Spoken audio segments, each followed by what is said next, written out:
As I was watching a video from one of my favorite YouTube channels, Comedy Hype, host Symphony and comedians Annie McKnight, Pierre, and Capone were discussing the viral video of the Little League players putting cotton in the black player's head. I know y'all have seen that video by now, so I'm not going to get into that. While discussing the issue, Annie McKnight mentioned that the enslaved Africans' hair was once used for furniture. Now, I knew many things were done to the enslaved since they were considered property, no different from owning a cattle, worth no more than a mule and treated worse than one. But it still never came to my mind, and I for sure wasn't taught that their kinky hair was used as if it was wool or cotton. Of course, I found this very interesting, and I wanted to do a deep dive and find information to back up the claim. And this is not to say that the comedian wasn't being truthful, didn't know her stuff, or that it sounded far-fetched, because based on history, it doesn't. Either way, if you know me, then you know I'm going to research and not to take just any information at face value. So I Googled and I YouTube searched, and I came across a video of a guy that refurbishes furniture. I read that the video was trending on TikTok about a year or so ago. Clearly I missed that. The guy, he was given a 200-year-old chair to reupholster and to refurbish. And guess what he found in the cushion? Yes, y'all, good old kinky hair. I'm going to play y'all the clip. Check this out. Years old. This 200-year-old chair came from somewhere in North Georgia. Now we are restoring this chair. So what we're doing, we got to take this chair and make it look brand new. But I want y'all to see. Now, I actually asked and I got into the details of it. I didn't just assume. I want y'all to see this. Usually, old ancient chairs like this, you fill them with whatever you can get your hands on is what you fill them with. This one apparently has cotton. This is hand-picked cotton, been sat on for over 200 years, and it's horrible. But it's made with solid wood, so it's gonna last forever. But I want y'all to see this. This is human hair. This is literally human hair. Imagine how many slaves it took to put human hair in this seat. It's the full seat, the full interior of the seat. It's human hair. This is human, not horse, not cow like they usually do, pig hair, horse hair. No, this is actual human hair, slave hair. Imagine how many slaves it took to fill this chair with human hair. Now, a lot of them are filled with horse and whatever you can get your hands on. But this came from a very, very wealthy people in North Georgia. They keeping this chair because of the historic and the sentimental value it has to their family. Imagine how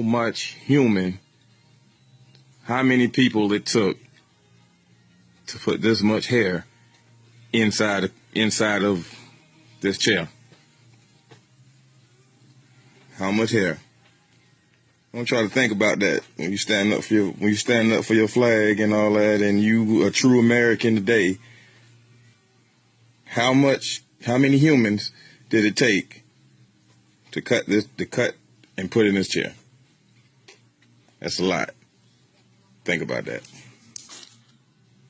I want to say that I'm shocked, but I'm not. What actually somewhat shocked me, although I really don't know why, but it's that the owner still wanted the chair. I'm not saying the chair should be thrown away because it is historical evidence of how inhumane our enslaved ancestors were treated. I just wouldn't want it in my home, but that's me. I tried to find more information regarding hair being used to stuff furniture, and I couldn't find much information on it besides the video that I showed you all and people providing their 2 cents on it.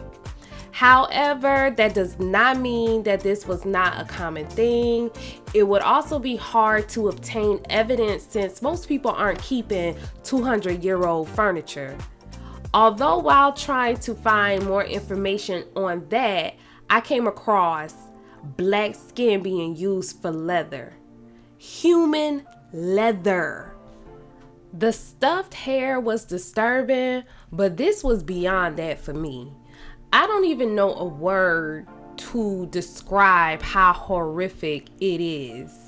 I came across a newspaper publication from 1888 titled Leather from Human Skin by Philadelphia News that describes various reports of white Americans who used the skin of black people to make shoes, slippers, and other personal effects. I'll read an excerpt of it and also leave the link below if you'd like to read the full article. I remember that 2 or 3 years ago, I incidentally referred to a prominent physician of this city wearing shoes made from the skin of Negroes. He still adhered to that custom, insisting that the tan hide of an African makes the most enduring and the most pliable leather known to man. Only last week, I met him upon the street with a brand new pair of shoes.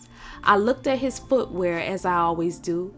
His pedal coverings have an irresistible fascination for me, and said with a smile, "Is the downtrodden African still beneath your feet?" In the most matter-of-fact way and without the shadow of a smile, he answered, "I suppose you mean to inquire if I still wear shoes made of the skin of a Negro." I certainly do, and I don't propose changing in that respect until I find a leather that is softer and will last longer and present a better appearance. I have no sentiment about this matter. Were I a Southerner? In the American sense of the word, I might be accused of being actuated by a race prejudice. But I am a foreigner by birth, although now an American citizen by naturalization. I fought in the rebellion that the blacks might be freed. I would use a white man's skin for the same purpose if it were sufficiently thick, and if anyone has a desire to wear my epidermis upon his feet after I have drawn my last breath, he has my ante-mortem permission. This is disgusting and really demonstrates the extent to how horrible our ancestors were treated.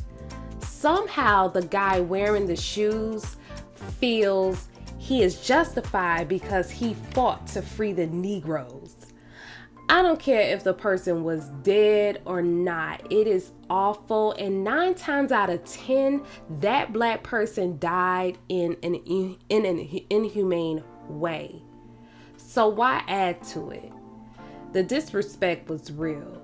To think that those savages had no remorse, feeling, or shame for what they did. It is also documented that Nat Turner, an enslaved man who led a rebellion of Virginia enslaved people in 1831, his skin and body parts were used for different purposes such as souvenirs. The first president of the United States, George Washington, wore dentures that were made from an enslaved person's teeth. He did not have wooden teeth. Skin as leather and hair as wool. I just cannot fathom why those people were so evil and how awful our enslaved ancestors' lives were. That's why it is important for me to honor them and pay homage and ensure that my contribution to society makes them proud. Their pain cannot be in vain.